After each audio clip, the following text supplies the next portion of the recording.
Wednesday, 30 October. Welcome to the President's Daily Brief.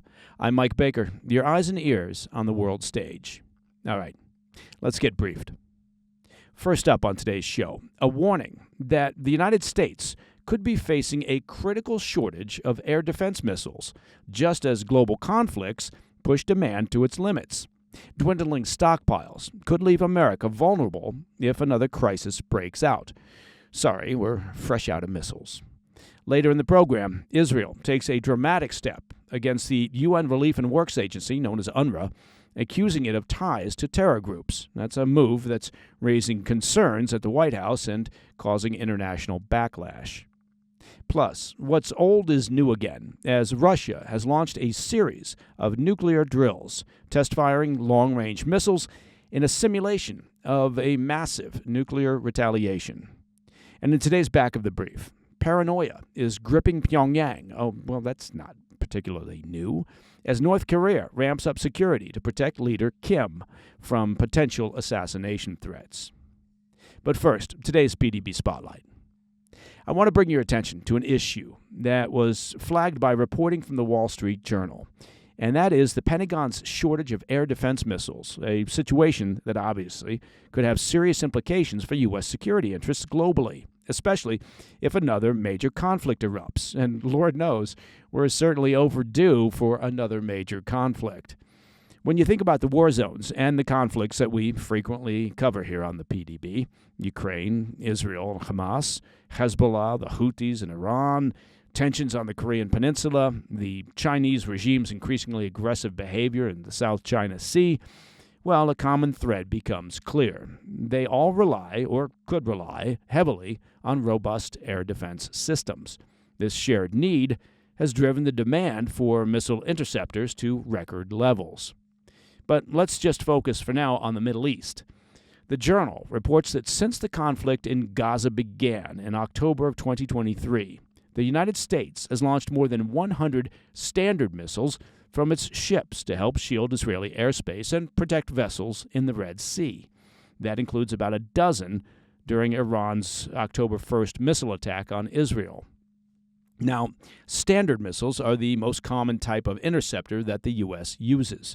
But these aren't just run-of-the-mill missiles. You don't just pick up a batch of them at IKEA and then try to figure out how to put them together using those incredibly difficult instruction manuals.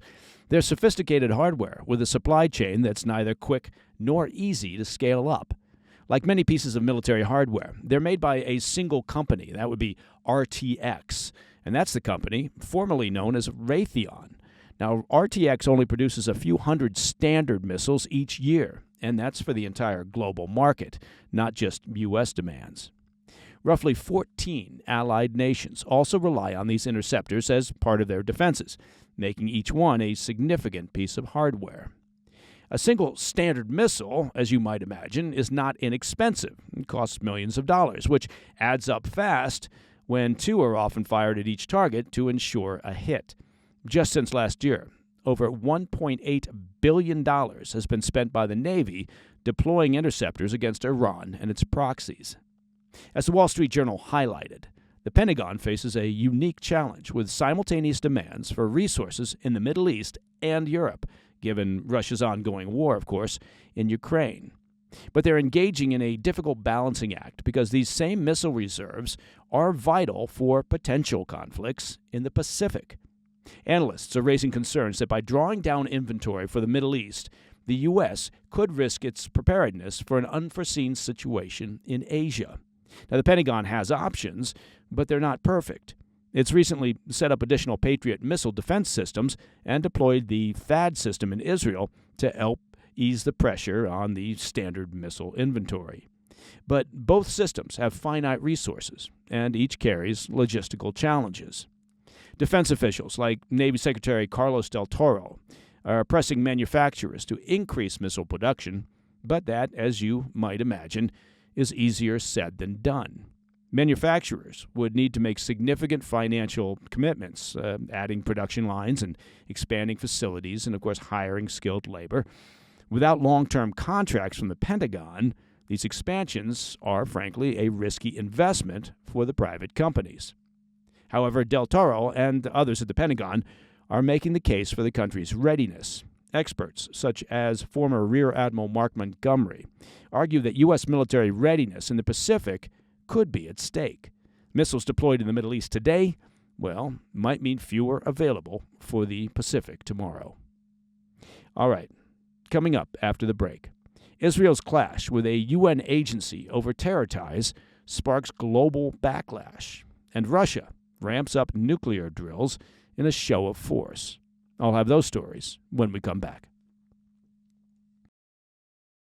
Welcome back to the PDB.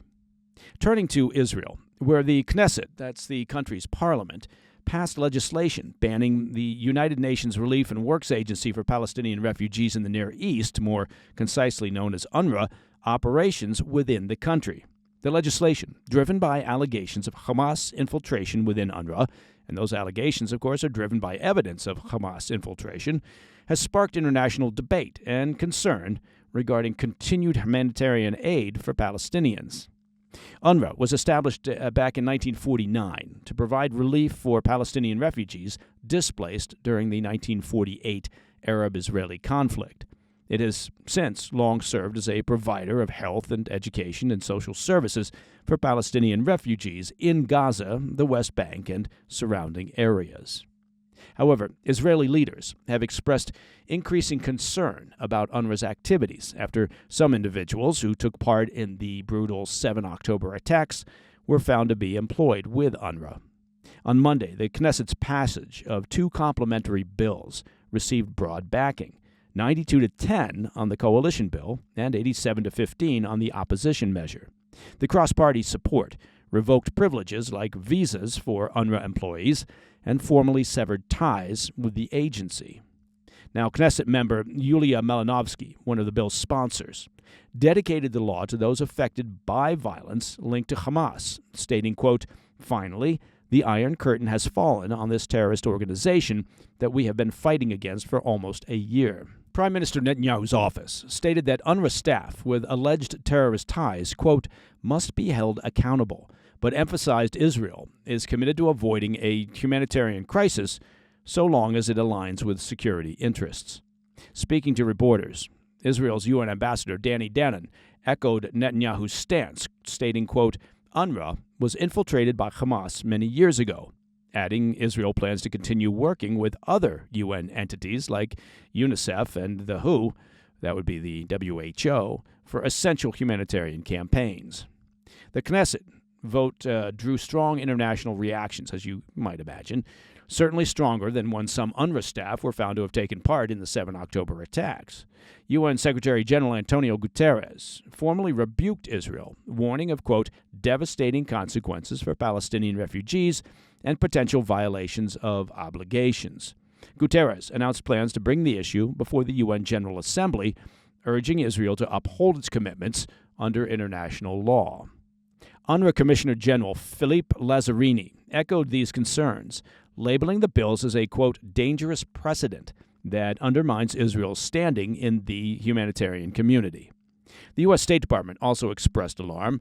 Spokesman Matthew Miller urged Israel to reconsider the bills, stressing UNRWA is, quote, "on the front lines of humanitarian work in Gaza, playing a, quote, irreplaceable role right now." Miller cautioned that expelling UNRWA could have implications under U.S. law and policy.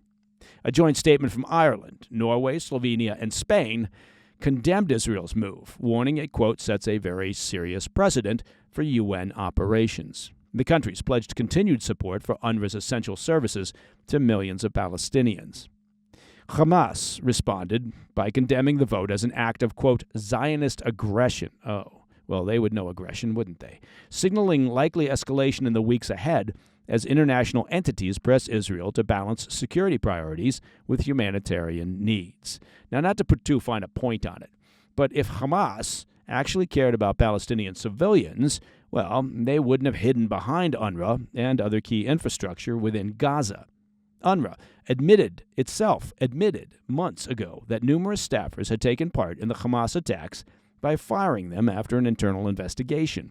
And the leader of Hamas in Lebanon, killed recently in an Israeli airstrike, was working up until early this year as an UNRWA teacher and principal in Lebanon. Okay, Shifting to Russia, President Vladimir Putin authorized a large-scale nuclear exercise on Tuesday, simulating a retaliatory nuclear strike. This pointed message to the West signals Russia's ongoing escalation of its nuclear posture and readiness as tensions deepen over Ukraine. Throughout the Ukraine conflict, Putin has consistently implied nuclear threats as a deterrent, cautioning NATO and the U.S. against enabling strikes deep within Russian territory. In a significant move last month, Putin updated the Kremlin's nuclear doctrine to say that Moscow would label any assault on Russia backed by a nuclear-aligned state as a, quote, joint attack. This expansion of doctrine underscores mounting pressure on NATO and the U.S. and Ukraine's allies to navigate Moscow's supposed red lines without inciting further escalation. Now, Tuesday's drill showcased the full spectrum of Russia's nuclear triad, land, sea, and air. A Yars intercontinental ballistic missile launched from northwest Russia struck a target on its far eastern coast, covering thousands of miles. Ballistic missiles were launched from nuclear submarines, while nuclear-capable Tu-95 bombers executed simulated long-range strikes with cruise missiles.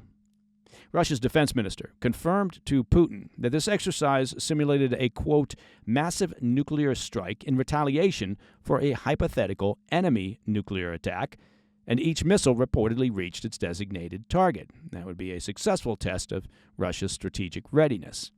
The exercise follows last week's field drills in the Tver region, where Russia maneuvered Yars missiles with the capacity to reach major U.S. cities. As Putin brandished Russia's nuclear capabilities, he stated, quote, a reliable guarantor of the country's sovereignty and security rests in its modernized strategic forces. These forces, Putin asserts, must be prepared to respond immediately to what he described as, quote, growing geopolitical tensions and emerging new threats. And in a real display of a lack of self-awareness, Putin, of course, is responsible for the growing geopolitical tensions. As the conflict in Ukraine enters what Russian officials describe as its most dangerous phase, Moscow warns that increased Western support, particularly long-range missiles for Ukraine, could provoke retaliation. Putin also suggested that large-scale aerial assaults could elicit nuclear retaliation. These drills follow earlier joint exercises with Belarus, which now hosts some of Russia's tactical nuclear weapons, indicating an expanded regional threat. Though Putin publicly claims nuclear weapons are unnecessary for victory in Ukraine, the Kremlin's modernization of missile systems with minimized launch times suggests an effort to counter U.S. and NATO forces. Now, thus far, U.S. officials report no immediate shifts in Russia's nuclear deployment, and CIA Director Bill Burns disclosed that Washington had warned Putin of severe repercussions should Russia escalate to nuclear action. Well, yeah, it would seem that pushing the nuke button would deserve some severe repercussions.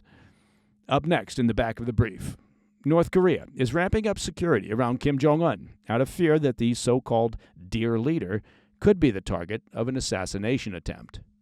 I'll have the details when we return. In today's back of the brief, South Korea's spy agency, the National Intelligence Service, the NIS, disclosed heightened security measures in North Korea over fears of a potential assassination attempt on its leader, Kim Jong Un.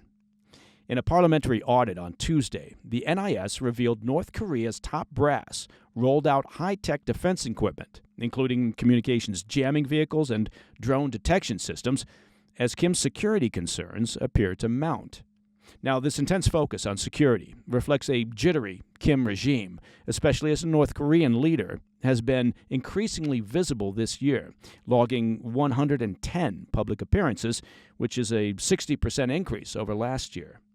This elevated security concern among the regime comes as tensions on the Korean peninsula, of course, have been boiling over, as North Korean officials continue to issue stark warnings to Seoul.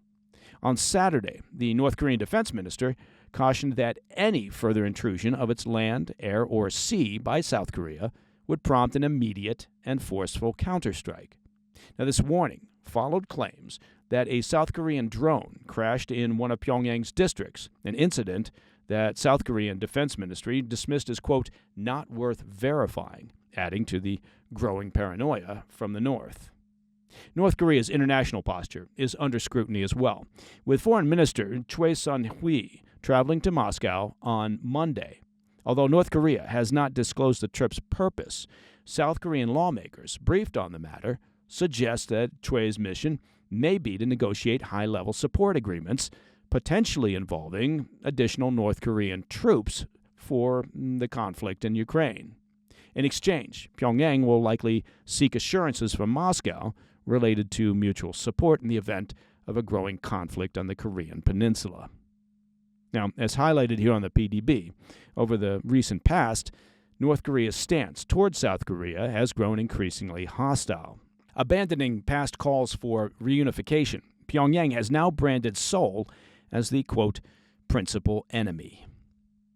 And that, my friends, is the President's Daily Brief for Wednesday, 30 October. If you have any questions or comments, please reach out to me at pdb@thefirsttv.com. Now, as you've probably heard from the chit-chat around the water cooler, you can listen to the PDB ad-free by simply becoming a premium member of the President's Daily Brief. And you can do that by simply visiting pdbpremium.com. It's a very simple process.